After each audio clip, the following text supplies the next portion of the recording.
Les saisons d'Aloïde par André Jacob.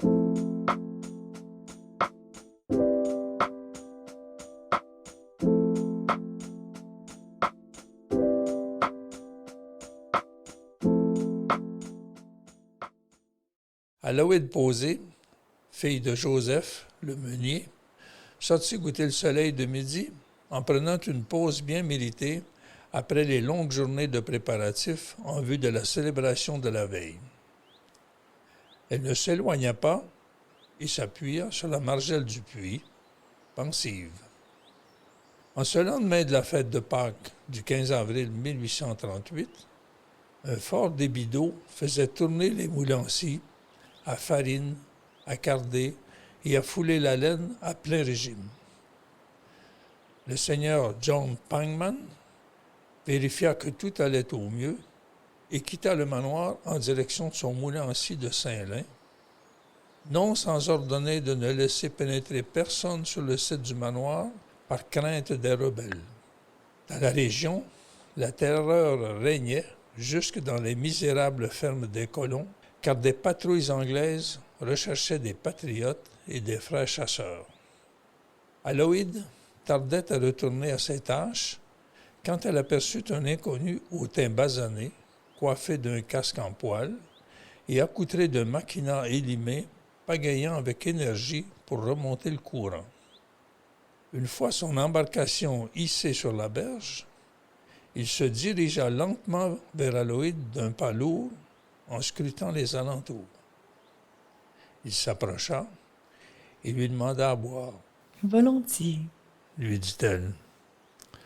Le canotier plongea aussitôt le seau dans le puits, le tira, il plongea la gamelle et avala 2 bolées d'eau glacée. Le regard fixé sur le manoir, il remplit son eau trempeau de bouc et resta un bon moment à observer son hôtesse en silence. « Vous êtes très gentil, merci. » lui dit-il, tout en fouillant dans son baluchon. Il en sortit une minuscule rose sculptée sur un bout de branche de tilleul et la lui tendit en la gratifiant d'un sourire. Cette gentillesse la troubla, mais elle accepta sans mot dire. « Comment vous appelez-vous? » lui demanda-t-il en riant, pendant qu'elle glissait discrètement ce présent inattendu dans son corsage. « Aloïde, » murmura-t-elle timidement. L'étrange visiteur tourna aussitôt les talons sans qu'elle n'osât lui demander son nom. Le temps semblait figé. 1000 questions la turlupinaient. Qui est cet homme à l'allure d'un coureur des bois? Un paysan? Un patriote ou un frère chasseur en fuite? Occupés à leur besogne, les engagés ne semblaient pas avoir remarqué cette visite inopinée et brève. Même Xavier Corbeil, le palefrenier, ne dit rien. D'habitude, il trouvait pourtant un prétexte pour observer et commenter les allées et venues d'Aloïde. L'été se déroula comme à l'accoutumée. La petite communauté du manoir s'échinait au travail du lever au coucher du soleil, car la besogne ne manquait pas. Même si le mystérieux visiteur ne montra plus signe de vie, Aloïde ne parvenait pas à l'effacer de son esprit. Plusieurs fois par jour, son regard scrutait l'aval de la rivière, mais en vain. Malgré sa lumière blafarde, l'été indien marquait une pause agréable dans la fraîcheur de l'automne. Aloïde fagotait au soleil quand elle aperçut le survenant de son souvenir printanier dans son canot, presque immobile, l'air de vouloir laisser se reposer une dizaine de garrots à œil noir s'ébattant au bord de la rivière. Son cœur battait la chamade. Sans crainte, Aloïde s'avança vers lui. L'étranger accosta son esquif en la saluant avec le rire sonore dont elle avait gardé un si doux souvenir. Il prit soin de se présenter. « Jean-Baptiste Renaud, trappeur, bûcheron et fermier. » Et il ajouta en riant.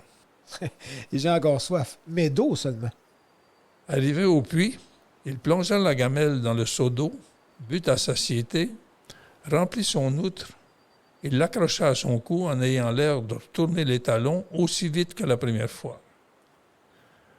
Aloïde lui dit alors à voix basse, l'air embarrassé. Je suis contente que vous soyez revenu.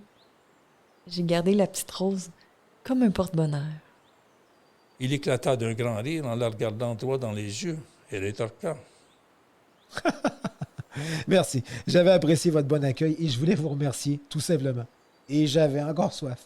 Pendant de longues minutes, il parla des récoltes de l'année, de l'hiver à venir et des troubles politiques dans la région. Je me tiens loin des seigneurs anglais, tout autant que du seigneur Joseph Masson.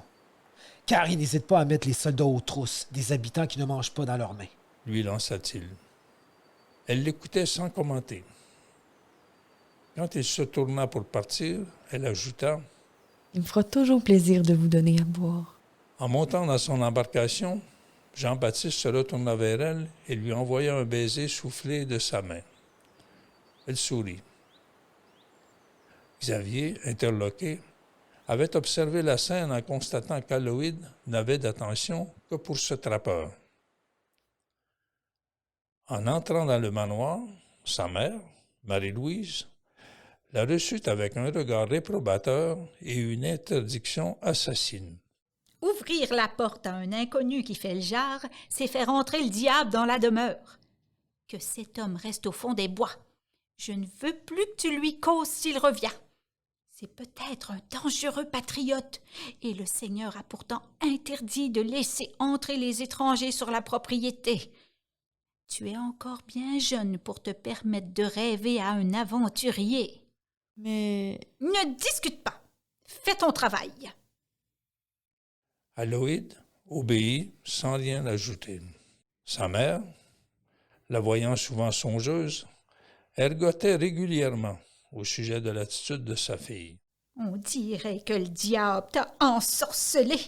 Depuis la visite de ce coureur des bois, pour ne pas dire de ce coureur de jupons, tu n'es plus la même. Regarde autour de toi.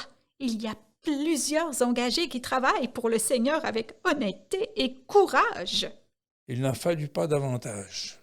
moi, j'ai pas envie de passer toute ma vie enfermée dans la cuisine du manoir.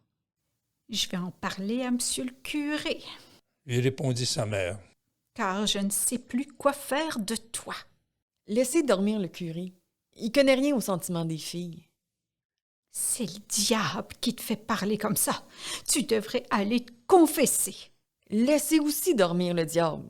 Et elle se retira, la mort dans l'âme. L'hiver fut rude. Le dégel de la rivière tarda, mais quand la débâcle éclata, elle se prit à rêver au retour de Jean-Baptiste, mais en vain. Certains jours, elle marchait au bord de la rivière et s'aventurait le plus loin possible pour combler ses rêves. Le lundi de Pâques 1839, Aloïde faillit s'effondrer quand, de la fenêtre, elle aperçut Jean-Baptiste arrivant tranquillement à cheval par la route boueuse. En tenue du dimanche, recouvert d'un long manteau de drap, il frappa à la porte et demanda à la voir.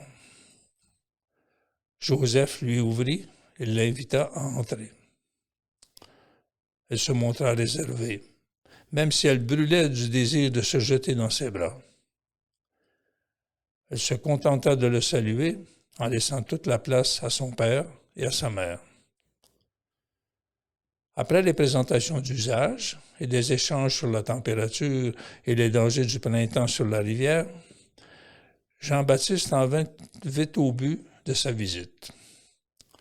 Il demanda l'autorisation de fréquenter leur fille en expliquant qu'il avait acheté une terre et qu'il allait devenir fermier à la Velleterie. La question méritait réflexion. Suite à de longues discussions, les parents acceptèrent à la condition que le plus jeune frère les accompagne comme chaperon. Aloïde se montrait heureuse d'avoir traversé les saisons de l'amour avec l'espoir de nouveaux printemps.